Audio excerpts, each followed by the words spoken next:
திருச்செந்தூர் திருத்தலத்துல முருகப்பெருமானுக்கு படைக்கப்படும் உணவு வகைகள் சர்க்கரை பொங்கல், கற்கண்டு, திணைமாவு, பொரி, வடை, அப்பம், பிட்டமுது, பால்கோவா, பருப்பு கஞ்சி, தோசை, தேன்குழல், அதிரசம், சுய்யம் இவையெல்லாம் நைவேத்தியம் செய்யப்படுகிறது. பால் மற்றும் சுக்கு வெந்நீர் வைத்தும் இரவு நேரத்தில் பூஜைகள் இங்கு நடைபெறுகிறது.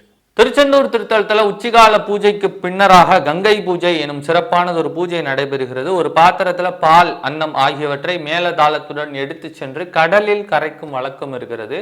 இதற்கு பெயர் இங்கு கங்கை பூஜை. ஆதி காலத்தில் இந்த திருத்தலம் மணல் குன்றுகள் சூழ்ந்த ஒரு பகுதியாக இருக்கிறது. இன்று பல்வேறு இடங்களில் அது சிதைந்து விட்டாலும் ஒரு புறம் மட்டும், கோவிலின் வடக்கு புறத்தில் மட்டும் இந்த மணல் குன்றுகளை நம்மால் இன்றும் காண முடியும். இந்த திருத்தலத்திற்கு குழந்தை வரம் வேண்டி வருவோர் செல்லக்கூடிய ஒரு இடமாக வள்ளி குகை அமைந்திருக்கிறது. வள்ளி குகைக்கு எதிரில் இருக்கக்கூடிய சந்தன மலையில் தொட்டில் கட்டினால் குழந்தை பிறக்கும் எனும் ஐதீகம் இந்த திருத்தலத்தில் திகழ்ந்து வருகிறது. 24 அடி ஆழத்தில் நாளி கிணறு எனும் பகுதி திருச்செந்தூர் திருத்தலத்தில் இருக்கிறது. இந்த நாளி கிணற்றில் தூய நீரில் நீராடிய பிறகுதான் கடலில் சென்று நீராட வேண்டும் என்பது இந்த திருத்தலத்தின் வழிபாட்டு நடைமுறை.